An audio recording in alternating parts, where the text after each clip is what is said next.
Welcome back to my channel. My name is Dr. Anwar Youssef Dunbar, and this is Big Discussions 76, Science and Technology. First of all, please like this video, please share it, and please subscribe to my channel. If you want to donate something to the channel, that information is below in the description box. And please also consider joining the Big Words LLC Newsletter, as I am a writer in addition to a YouTube content creator. I know I must sound like a broken record when I make that announcement, but hey, part of this is marketing, and in order to marketing involves repeating your message over and over and over again. I'm sorry. Anyway, I was thinking about what I could present here on this channel and what I should present here on this channel. I was talking with a potential guest, and I think we are going to talk, but we just had to push it off for a few more days. And I did not want my channel to lay dormant. I'm bound and determined to monetize this channel and get AdSense. So I'm going to stay the course. But I was wondering what to talk about, or should I say, what could I talk about? What should I talk about? At this time, I didn't really have time to read an article, and I don't really have anything to present per se instead of science. So I thought I'd do a little, I'll call it a master teacher style ramble. So this will just be some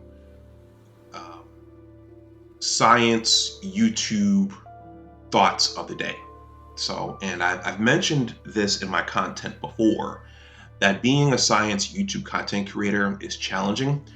Shout out to Captain Capitalism, Aaron Clary, who I don't know if I should reveal this, but we're in discussions about doing a interview / collaboration over on my original channel.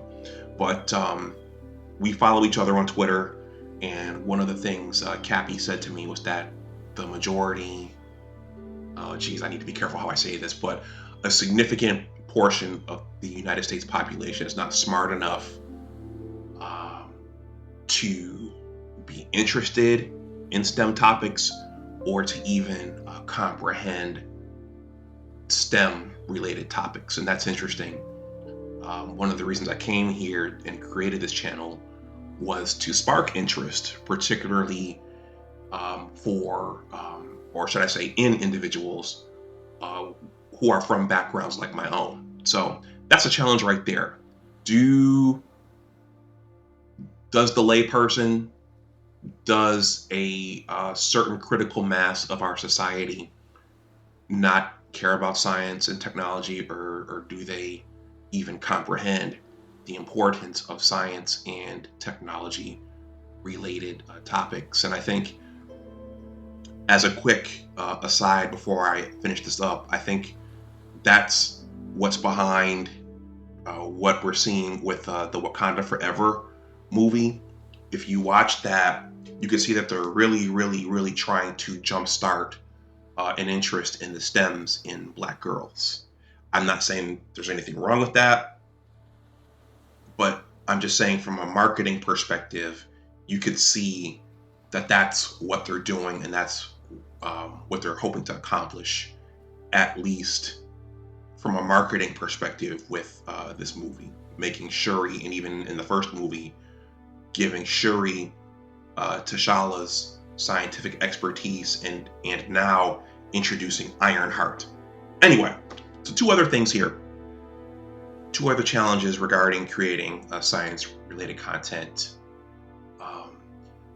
I went to the Greater Washington Clean Cities Coalition annual meeting a couple of weeks ago. One of my intentions was to go there and to network and to secure some interesting interviews here regarding electric cars, alternative fuels, and clean energies. Well, I was in discussions. One gentleman initially agreed and said, yeah, I'd love to come on your channel and talk about alternative fuels. I won't say his name. I won't say which company he works for. But after sending the email out, he said that he had to circle back with the marketing aspect of his company, or the marketing component. And then shortly thereafterwards, he said, thank you, but I can't do this right now. Please consider me for the future. And thank you for reaching out. Just because we can't do it now doesn't mean that we can't do it in the future. A similar thing happened with Connor Williams, who came and talked to me about nuclear medicine and nuclear health, and I can't think of the exact term for what his position is, but we talked about nuclear power and the health aspects of that field of nuclear energy. And before we were able to talk, he had to clear it with his higher ups. A similar situation happened with some other individuals I met at that Greater Washington Clean Cities Coalition meeting. So when you're dealing with science, particularly with the private sector, there are limitations to what you can talk about, and you have to get clearance to be able to talk about even the most minute things, and the more high-tech things. Particularly when you're dealing with trade secrets and technologies and formulas.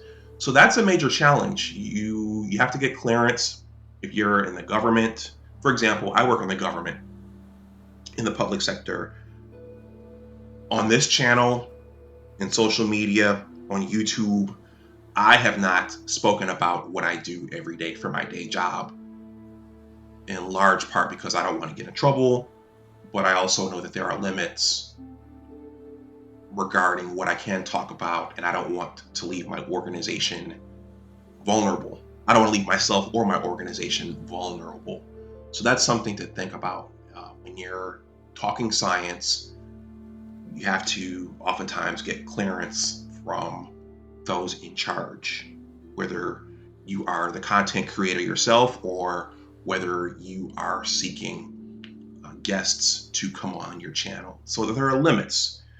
There are, and again, when you're dealing with proprietary information and trade secrets, yeah, the people who own those proprietary secrets and those trade secrets, they don't necessarily want you talking about those openly.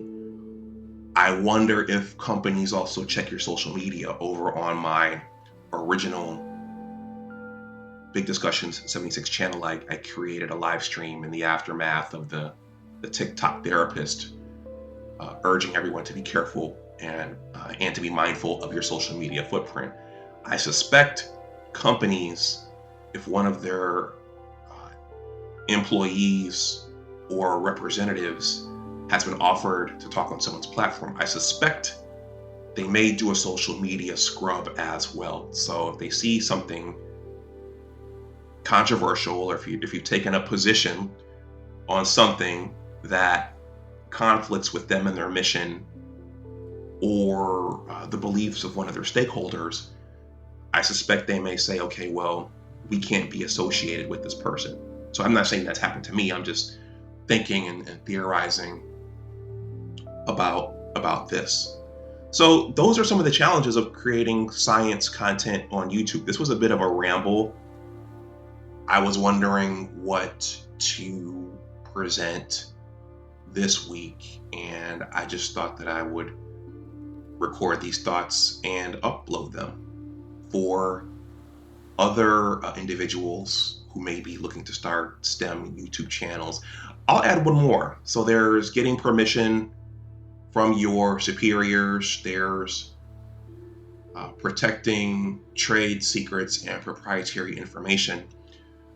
I went to an event by the Friends of the David M. Brown Arlington Planetarium about 2 weeks ago. I volunteered with that group, and I was talking with one of the members of the group, and I was telling her about this, and I said, creating science content is tricky because you can't talk about everything. So here's another one. Even if your company says it's okay, and even if you're not talking about proprietary information and trade secrets, YouTube is policing what we talk about here. But the thing this individual said was, there's also a component of being interesting enough. So that is entertaining the audience and presenting whatever it is you're presenting in such a unique way that they come back. That may be one of my maybe that's something I need to tweak going forward, at least on this channel, because I have a very professorial way of communicating things. I have a very logical, Vulcan-like way of communicating things at this time. I tend to loosen up a little more when there are guests. There's a little more laughter. There's a little bit more laughter, and things are a little bit more loose when there are guests. But I guess that's just the nature of the beast. When you're live streaming, you're performing for the audience. And when it's just you, it's much different than when there's someone sharing the stage with you. So, in any case, I'm going to wrap this up here. Again, I was just thinking about what to present today, and not letting the channel lie dormant. So if you have any thoughts about what I've said today, let me know in the comments section below. And also, if there are things that you want to hear about, if there are things that you think I should cover here on Big Discussions 76, Science and Technology, I'm always open to suggestions. I am always open to recommendations. Donations would help with certain things making it to the top of the pile, but I'm always open to suggestions and recommendations. Shout out to Ray Alexander. Ray periodically sends me things and pokes me and says, hey, you should talk about this. Hey, this might be a good idea for you to present this as well. So I'm open to that. In any case, please like, share, and subscribe, especially if you're new and especially if the algorithm brought you here. I don't do many of these voiceovers. I think it's important on this channel for me to cam up. And I think, visibility as an African-American scientist, I think that's very, very important. But I just thought I'd do the voiceover format for today. Also, please consider joining the Big Words LLC Newsletter. In addition to being a YouTube content creator, I am also a writer, 2 blogs and a book project on the way. So please like, share, subscribe. If you want to donate something, that information is below in the description box, and please consider joining the Big Words LLC Newsletter. All right, everyone, I'm going to wrap this up. Oh, before I go, I have multiple YouTube channels, and one of the other channels that I have is an entertainment and media channel. I talked about Black Panther and Wakanda Forever earlier on in this upload, but leading up to the release of Wakanda Forever, I have started recording some Marvel Cinematic Universe related content on my entertainment and media channel, and I created a fun video called Tony Stark and Bruce Banner's Science Projects, because a lot of people find their way into the STEMs through cartoons and comic books and media. So that was one of the more intriguing parts of phases 1, 2, and 3 of the Marvel Cinematic Universe. Yes, I am a bit of a geek and a fanboy myself, but I'm going to leave that in the description box below. If you're not subbed to that channel, please consider subbing to that channel, as there are going to be a lot of discussions about Wakanda Forever, the movie itself, and the science in it afterwards. Enjoy the rest of your day. Stay safe out there. And as always, remember that your attitude determines your altitude. Take care, and I'll talk to you the next time. Bye-bye.